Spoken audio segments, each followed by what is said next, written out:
Puluhan wanita di kota Palembang tertipu oleh seorang pria yang mengiming-imingi tawaran pekerjaan di PT Angkasa Pura. Pria asal Riau tersebut bernama Nur Fadli Saputra, 26 tahun, membawa kabur uang para korban setelah mengumbar janji kepada para korbannya.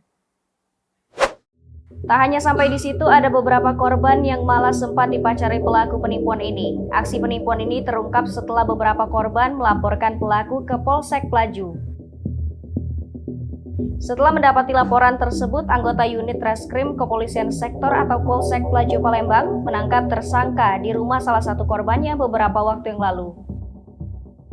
Pada keterangannya, Kapolsek Pelaju AKP Firmansyah melalui Kanit Reskrim Ibda Okta Kuncoro mengungkapkan pelaku ditangkap atas ulahnya melakukan tindak pidana penipuan dan penggelapan. Atas aksinya, puluhan wanita menjadi korban modusnya sendiri. Pelaku menjalin hubungan dengan korbannya dan diimingi bekerja di PT Angkasa Pura.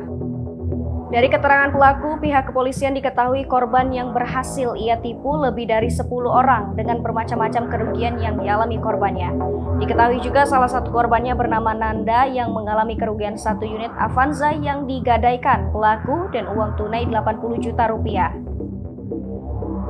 Sementara ini menurut Ibda Okta, total kerugian korban yang melapor di Polsek kita mencapai 300 jutaan. Pelaku Nur Fadli sendiri telah mengakui perbuatannya telah melakukan penipuan kepada puluhan wanita. Modus pelaku adalah dengan mendekati para korban wanita ini dan mengiming-imingi akan bekerja di PT Angkasa Pura. Jumlah nominal uang yang diberikan para korban bervariasi, sedikitnya mulai dari 1 juta rupiah hingga 5 juta rupiah hingga puluhan juta rupiah.